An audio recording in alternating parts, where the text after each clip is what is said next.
AI की दुनिया में आजकल एक जबरदस्त चोरी की चर्चा है। और इसे कोई छोटी-मोटी चोरी नहीं, बल्कि मॉडल की महाचोरी कहा जा रहा है। चलिए समझते हैं कि आखिर ये है क्या। तो चलिए शुरुआत करते हैं इस सनसनीखेज आरोप से।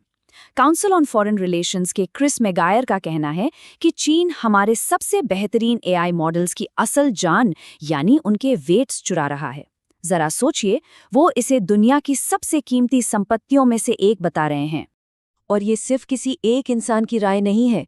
टेक्नोलॉजी की दुनिया के बड़े-बड़े खिलाड़ी जैसे कि एंथ्रोपिक और ओपनएआई अब खुलकर अपनी चीनी कंपेटिटर कंपनियों पर उनकी टेक्नोलॉजी अवैध रूप से कॉपी करने का आरोप लगा रहे हैं। मतलब ये एक बड़ा टेक शोडाउन बन चुका है। लेकिन सबसे बड़ा सवाल तो ये है कि आखिर ये कथित चोरी हो कैसे रही है। वो कौन सा तरीका है जिसे ये लोग इस्तेमाल कर रहे हैं। चलिए इसी सीक्रेट सॉस के राज से पर्दा उठाते हैं। इस पूरी कहानी के सेंटर में एक टेक्निक है जिसका नाम है डिस्टिलेशन अटैक। अब अगर इसे आसान भाषा में समझें तो ये कुछ ऐसा है कि आप किसी और के बनाए हुए बहुत पावरफुल एआई मॉडल से लगातार सवाल पूछते हैं और फिर उसके जवाबों से अपने खुद के नए मॉडल को ट्रेन करते हैं। मतलब आप खुद मेहनत करके चीजें नहीं सीखते, बल्कि किसी टॉपर की आंसर शीट से सीधे जवाब कॉपी कर लेते हैं।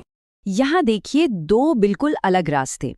एक तरफ है पारंपरिक तरीका जिसमें अरबों डॉलर लगते हैं, बहुत सारी कंप्यूटिंग पावर लगती है और सालों की मेहनत लगती है। और दूसरी तरफ है डिस्टिलेशन, जो एक शॉर्टकट है। इसमें बहुत कम लागत में किसी और के मेहनत का फल मिल जाता है। तो हो ये रहा है कि कंपनियों को खुद से सब कुछ सिखाने की जरूरत ही नहीं पड़ती। वो सीधे सीधे बेहतरीन मॉडलों से मिले पके पकाए जवाबों का इस्तेमाल करते हैं, जिसे सिंथेटिक डेटा कहते हैं। इससे वो न सिर्फ महंगे डेवलपमेंट फेज को बाईपास कर जाते हैं, बल्कि अपनी कीमती कंप्यूटिंग चिप्स भी बचा लेते हैं। अब देखते हैं कि एआई की इस रेस में दांव पर आखिर लगा क्या है और ये कितना महंगा सौदा बन चुका है। जरा इस नंबर पर गौर कीजिए, $5 ट्रिलियन। एक अनुमान के मुताबिक 2030 तक सिर्फ डेटा सेंटर्स में इतना पैसा लगाने का कमिटमेंट किया गया है। इससे अंदाजा लगता है कि सही तरीके से एआई डेवलपमेंट में कितना ज्यादा पैसा और रिसोर्स लगता है। अब अगर एंथ्रोपिक के आरोपों को देखें तो इस अटैक का स्केल समझ में आता है। उनका कहना है कि 3 चीनी कंपनियों ने मिलकर जो किया वो चौंकाने वाला है।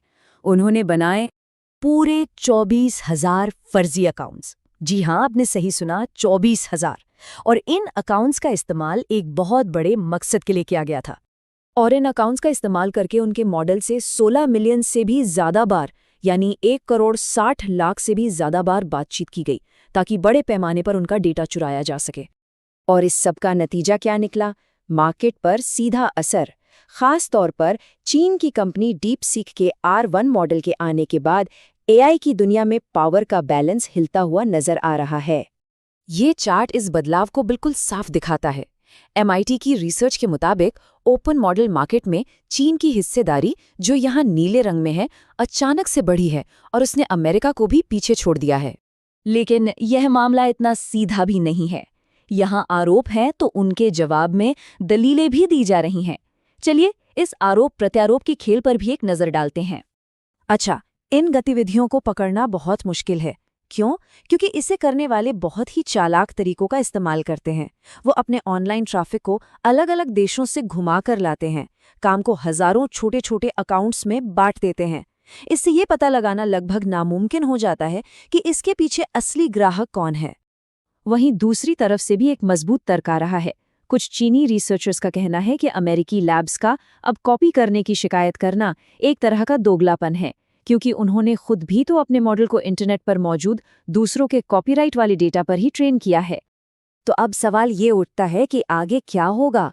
ये अब सिर्फ टेक्नोलॉजी की लड़ाई नहीं रही, बल्कि एक जियोपॉलिटिकल चेस गेम, यानी भू राजनीतिक शतरंज की बिसात बन चुकी है। अमेरिका के पास कुछ विकल्प हैं। एक, वो चीन पर राजनीतिक दबाव बना सकते हैं।